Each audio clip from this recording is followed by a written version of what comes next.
Centre point Tamil Nadu நேயர்களுக்கு வணக்கம். பார்க்கிற ஒவ்வொரு காணொளிகளையும் சப்ஸ்கிரைப் செய்து, ஷேர் செய்து, லைக் செய்வதால் நாம் வளர்ந்து கொண்டே இருக்கிறோம். மேலும் மேலும் உங்கள் ஆதரவை நாடி நிற்கிறது உங்கள் சென்டர் பாயிண்ட்.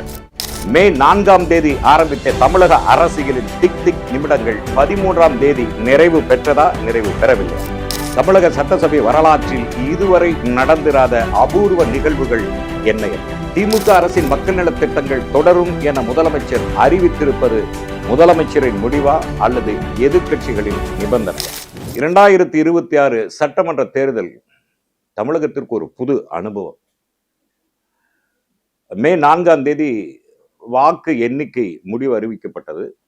அன்று பற்றி கொண்ட அந்த திக் திக் நிமிடங்கள் 13ஆம் தேதி வரை நீடித்துக் கொண்டே இருந்தது. 13ஆம் தேதி சட்டசபையில் அதற்கு ஒரு முடிவும் வந்துவிட்டது.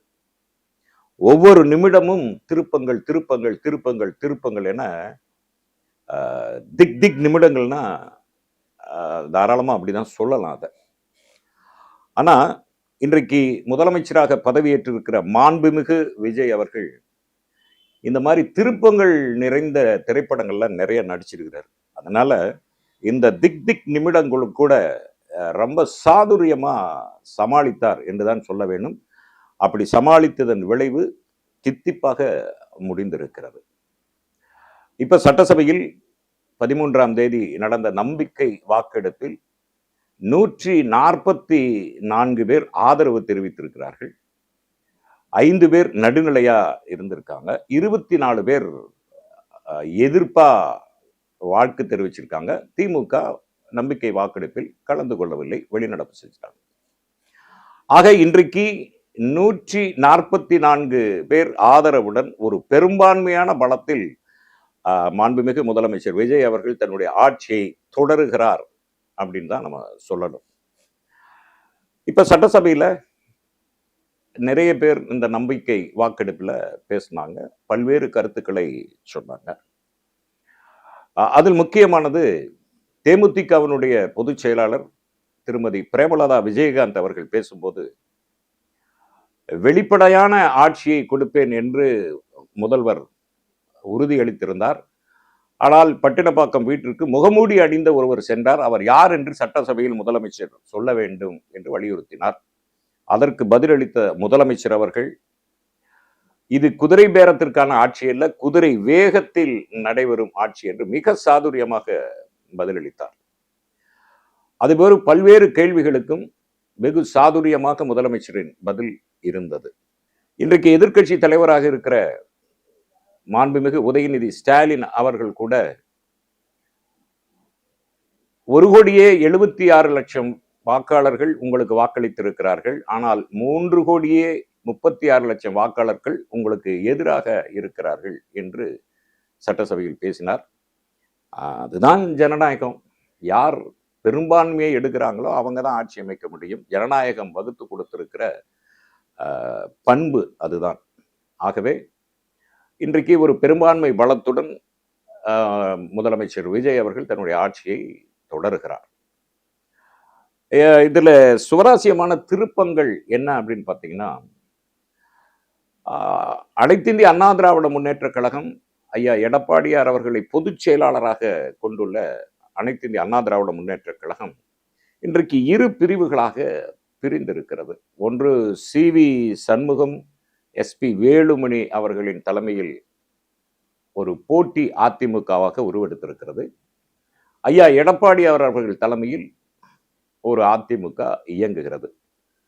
ஏற்கனவே பல துண்டுகளாக சிதறி கிடக்கிற அதிமுகவில் மேலும் ஒரு துண்டு என்பதை நாம் பார்க்க முடிகிறது.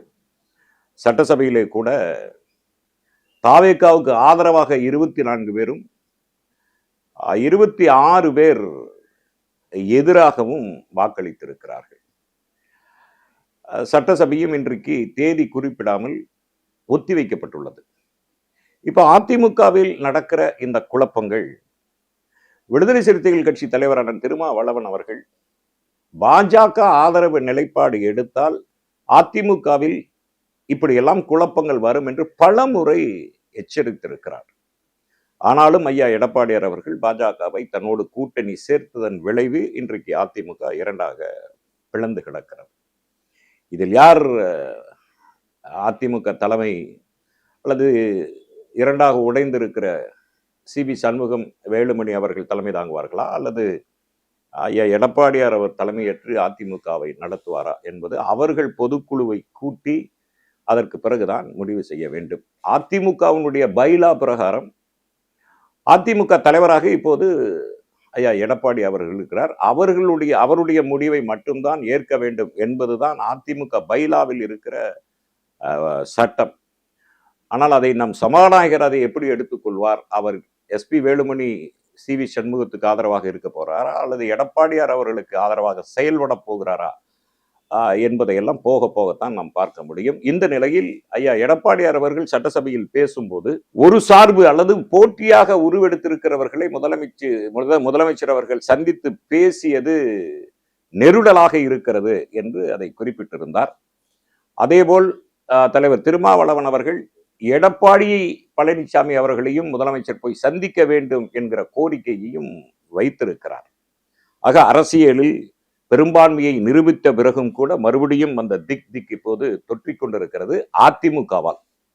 இந்த நிலையில் முதலமைச்சர் விஜய் அவர்களின் ஆஸ்தான ஜோதிடராக இருக்கக்கூடிய ரிக்கி ராதன் பண்டிட் அவர்களுக்கு பொலிட்டிக்கல் ஆபீசர் என்ற ஒரு சிறப்பு பதவி ஒன்று கொடுக்கப்பட்டது. அது பல்வேறு விமர்சனங்களையும் எதிர்வினைகளையும் கிளப்பியது. தேமுதிகவினுடைய தலைவர் பிரேமலதா விஜயகாந்த் அவர்கள் பேசும்போது கூட உங்கள் குருவாக நீங்கள் பர்சனலாக வைத்துக் கொள்ளுங்கள், அதை அரசியலுக்கு கொண்டு வருவது தவறு என்ற ரீதியில் சுட்டிக்காட்டினார். அதேபோல் விடுதலை சிறுத்தைகள், கம்யூனிஸ்டுகள் போன்ற எல்லோரும் அதற்கு கடுமையான எதிர்வினை ஆற்றினார்கள். சில பேர் இதில் என்ன தவறு இருக்கிறது என்றும் விவாதித்தார்கள். குறிப்பாக தமீமுன் அன்சாரி அவர்கள் அந்த காலத்தில் மன்னர்கள் தான் ஆஸ்தான ஜோதிடர்களை வைத்துக் கொண்டார்கள், அரசு பதவி வைத்திருந்தார்கள். ஆனால் ஜனநாயக அமைப்பில் அதற்கு இடம் கொடுக்க கூடாது என்று தமீமுன் அன்சாரி சட்டமன்ற உறுப்பினர் அவர்கள் பேசினார்கள். இந்த எதிர்வினைகள் எல்லாம் கருத்தில் கொண்டு ரிக்கி ராதன் பண்டிட் அவர்களுக்கு கொடுத்திருந்த அந்த உயர் பொறுப்பை ரத்து செய்து அறிவித்திருக்கிறது தமிழக அரசு. இதுல என்ன நம்ம புரிஞ்சுக்கணும்னா, இதுதான் ஜனநாயகம். இல்ல நான் சொன்னது சொன்னதான், நான் போட்டது போட்டதான், நான் அப்பாயிண்ட் பண்ணது அப்பாயிண்ட் பண்ணதான்ங்கிற அந்த எதிர்கட்சிகளின் குரலுக்கு செவிமடுக்காமல் எதிர்கட்சியினுடைய மனக்குமுறலை ஏற்றுக்கொண்டு அந்த ஜனநாயகத்தை ஏற்றுக்கொண்டு ஜனநாயக முறையில் அதை அணுகிய முதலமைச்சர் அவர்களை நாம் பாராட்டித்தான் ஆக வேண்டும். அவர் நினைத்திருந்தால் எதிர்கட்சிகள் சொன்னது என்ன நான் கேட்கணும், ரிக்கி ராதன் நீடிப்பார் என்று சொல்லியிருக்க முடியும். ஆனால் எதிர்கட்சியினுடைய கருத்துக்களையும் ஏற்றுக்கொள்வது என்கிற பெருந்தன்மையை முதலமைச்சர் நிரூபித்திருக்கிறார் என்பதைத்தான் நாம் இதில் பார்க்க வேண்டி இருக்கிறது. அதே சமயம் சட்டசபையில் அம்மா மக்கள் முன்னேற்ற கழகத்தினுடைய ஒரு தொகுதியில் ஜெயித்த ஒருவர் தாவேக்காவுக்கு ஆதரவாக பேசினார் என்பதற்காக அந்த கட்சியிலிருந்து நீக்கப்பட்டிருக்கிறார். இப்படி பல்வேறு சுவராசியங்கள் இன்னைக்கு சட்டசபையில் நடந்து முடிந்து முடிவில் 144 பேர் ஆதரவுடன் இன்றைக்கு பெரும்பான்மையை நிரூபித்திருக்கிறார் மாண்புமிகு முதலமைச்சர் விஜய் அவர்கள். இப்ப எல்லாத்துக்கும் ஒரு முதலமைச்சருடைய இறுதி பதில் எப்படி இருக்கும்னு ஒரு பெரிய எதிர்பார்ப்பு தமிழக மக்களிடையே நிலவுச்சு. அதே சமயத்துல சட்டசபை உறுப்பினர்களுக்கும் அது நிலவுச்சு. மிக அழகாக அந்த உரை அமைந்திருந்தது. மாண்புமிகு பேரவைத் தலைவர் அவர்களே, முதலில் நம்பிக்கை தீர்மானத்தில் மக்களுக்கான இந்த ஆட்சியை, மனசாட்சி உள்ள மக்களாட்சியை ஆதரித்து வெற்றி பெற செய்த மாண்புமிகு உறுப்பினர்கள் அனைவருக்கும் நெஞ்சார்ந்த நன்றியை நமது அரசின் சார்பாக தெரிவித்துக் கொள்கிறேன். நடைபெற்று முடிந்த சட்டமன்ற தேர்தலில் எந்த அணியும் இல்லாமல் தனி அணியாக, தனி சிறப்புமிக்க அணியாக, மக்கள் அணியாக, மக்களை விரும்பும் அணியாக, மக்கள் விரும்பும் அணியாக களம் காண்டோம். 1967 and 1977 தேர்தல்கள் வாயிலாக அமைந்த சாமானியர்களின் அரசை போலவே 2026 சட்டமன்ற தேர்தல் வாயிலாக தமிழக வெற்றிக் கழகமும் சாமானியர்களின் அரசையே அமைக்கும் என்று மக்களிடம் தீர்மானமாக கூறினோம். மக்களும் நம் மீது நம்பிக்கை வைத்து தீர்மானமாக வாக்களித்தனர். வாகை சூடும் அந்த வரலாறு திரும்பியது. விசில் அலை வெற்றி அலையாக மாறியது. ஒரு விரல் புரட்சி விசில் புரட்சியானது. கட்சி ஆரம்பித்த 3 ஆண்டுகளுக்குள் 34.92% 1,72,26,208 வாக்குகளை மக்கள் தந்தனர். தமிழக வெற்றிக் கழகத்தை தனி பெரும் கட்சியாக சட்டமன்றத்திற்கு அனுப்பி வைத்தனர். கட்சி ஆரம்பித்த 3 ஆண்டுகளுக்குள்ளே மிக மிக சிறிய அளவில் ஒரு நூல் இழைவில் தனி பெரும்பான்மை கொஞ்சம் தள்ளி போயிருக்கிறது. அதனால் இந்த அரசை சிறுபான்மை அரசு போல யாரும் நினைத்தால் அதிலும் எங்களுக்கு மகிழ்ச்சியே. நாங்களே சொல்கிறோம், இது சிறுபான்மை அரசுதான்.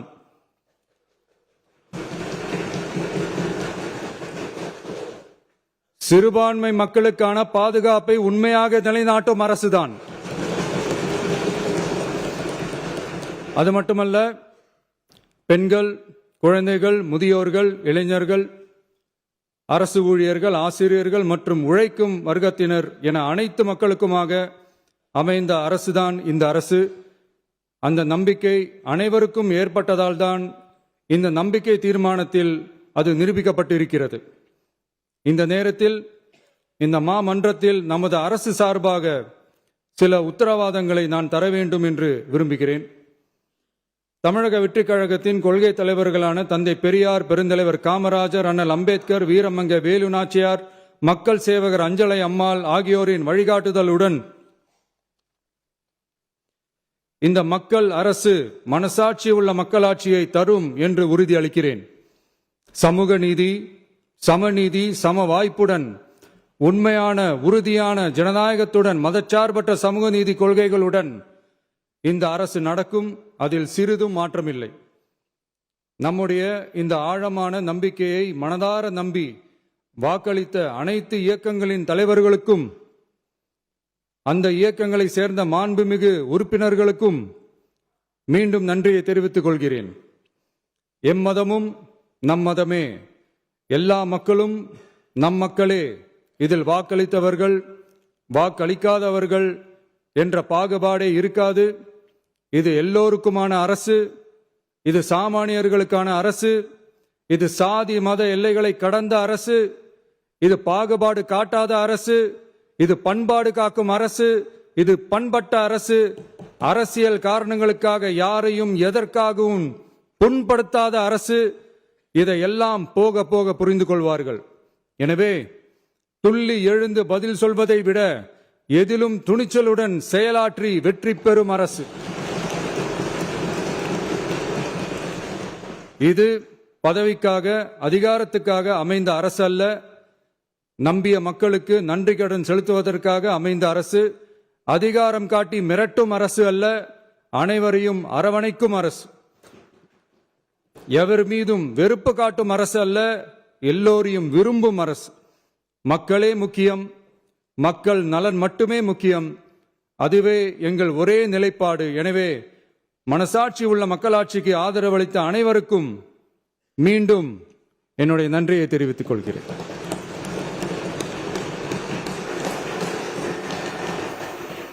ஆக புதிய ஆட்சி, புதியவர்கள் ஆட்சி, இளைஞர்கள் ஆட்சி, ஏற்கனவே மகளிர் உரிமை தொகை, விடியல் பஸ் பயணம் போன்றவைகள் எல்லாம் தொடருமா தொடராதா, மகளிர் உரிமை தொகை வருமா வராதா என்ற அச்சங்களை எல்லாம் அழகாக தீர்த்து வைத்திருக்கிறார் மாண்புமிகு முதலமைச்சர் விஜய் அவர்கள்.